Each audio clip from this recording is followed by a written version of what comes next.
চীনের গুয়াংডং প্রদেশের মাওমিকে বলা হয় লিচুর আদি শহর। হাজারো বছর ধরে লিচুর উচ্চ ফলনের কারণে এই শহরটিকে বিশ্বের বৃহত্তম লিচুর বাড়িও বলা হয়ে থাকে। শহরের প্রায় ৯৩,৩৩৩ হেক্টর জমির বিস্তৃত অঞ্চলটিতে রয়েছে প্রায় ৮১টি জাতের লিচু। এবার মাওমিং থেকে ভোক্তাদের কাছে বাগানের তাজা ফল সরবরাহে অত্যাধুনিক প্রযুক্তির ব্যবহার করছে স্থানীয় কৃষকরা। আগে ফল চাষিদের লিচু সরবরাহে কায়িক শ্রম এবং সময় সাপেক্ষ প্রক্রিয়ার মধ্যে দিয়ে যেতে হতো। লিচু বাছাইয়ের একদিনের মধ্যে রং পরিবর্তন, ২ দিনে ঘ্রাণ হ্রাস এবং ঘরের তাপমাত্রায় ৩ দিনের মধ্যে স্বাদ হারানোর কারণে এতদিন লোকসানের সম্মুখীন হয়ে আসছিল কৃষকরা।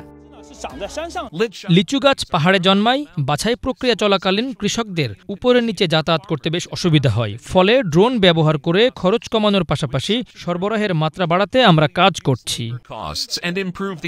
৫০ কিলোগ্রামের ড্রোনটির মাঠ থেকে গন্তব্যে যেতে মাত্র ২০ মিনিট সময় লাগে। প্রতিদিন টানা ১২ ঘণ্টা সার্ভিস দিতে ড্রোনের জন্য প্রায় ৫০ থেকে ৬০টি ব্যাটারি রাখা হয়। মাওমিং থেকে লিচু এখন ২৪ ঘণ্টায় চীনের বেশিরভাগ শহরে পৌঁছতে পারছে, আর ৩ দিনের মধ্যে পৌঁছতে পারছে মধ্যপ্রাচ্য ও ইউরোপের বাজারে।